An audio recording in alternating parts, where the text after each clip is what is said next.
Sa gitna ng sigawan ng crowd, sa ilalim ng ilaw ng Rizal Memorial Tennis Center, may isang babaeng nakatayo sa gitna ng court.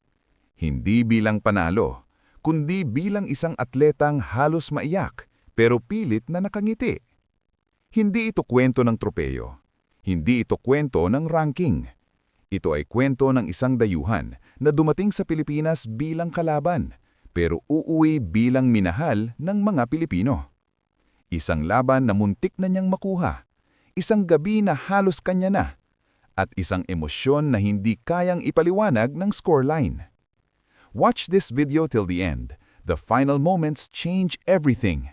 And comment below what you think.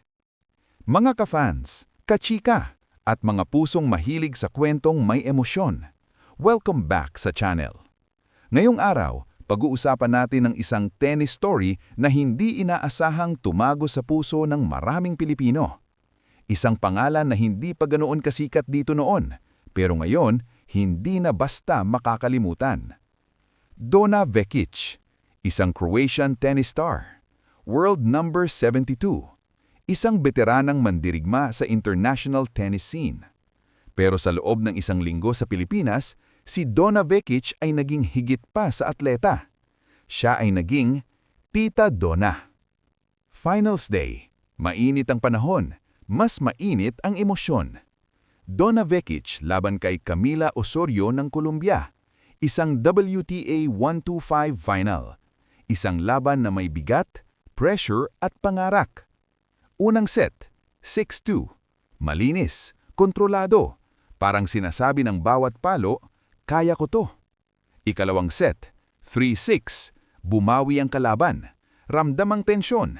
Tahimik ang ilang segundo, tapos biglang palakpakan ulit. Ikatlong set, 5-7. Dito na pumasok ang sakit. Bawat puntos parang hinihila ang hininga ng buong crowd.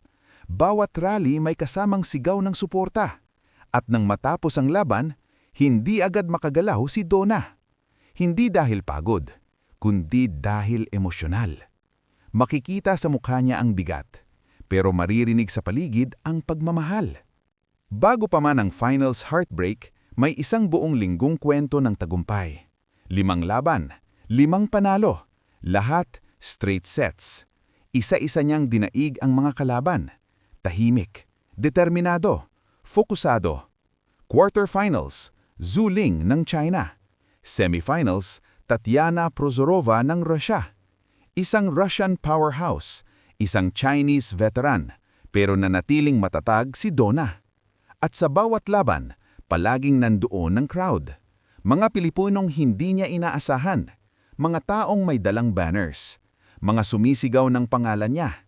At sa tuwing pumapalakpak ang fans, kahit minsan para sa kalaban, gumigiti si Donna. Doon nagsimulang mabuo ang koneksyon. Hindi scripted, hindi pilit, totoo.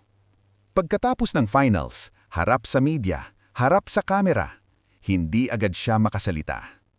I need time to process. Right now, I'm too emotional. Walang drama, walang sisihan, walang excuses. Isang atletang tapat sa nararamdaman. Sinabing sobrang lapit ng laban, na magaling ang kalaban, na masakit pero kailangang mag-move forward. Pero ang pinakatumimo sa puso ng fans, hindi ang score, hindi ang ranking, kundi ito. I think the crowd support has been the best thing the whole week. Isang dayuhan na mas piniling purihin ang init ng pagtanggap ng mga Pilipino kaysa magluksa sa pagkatalo. At doon, maraming puso ang tuluyang naghulog. Ngayon, si Donna Vekic ay pauwi na sa Croatia. Bit-bit ang pagkatalo, oo, pero mas mabigat ang dala niyang alaala ng Pilipinas.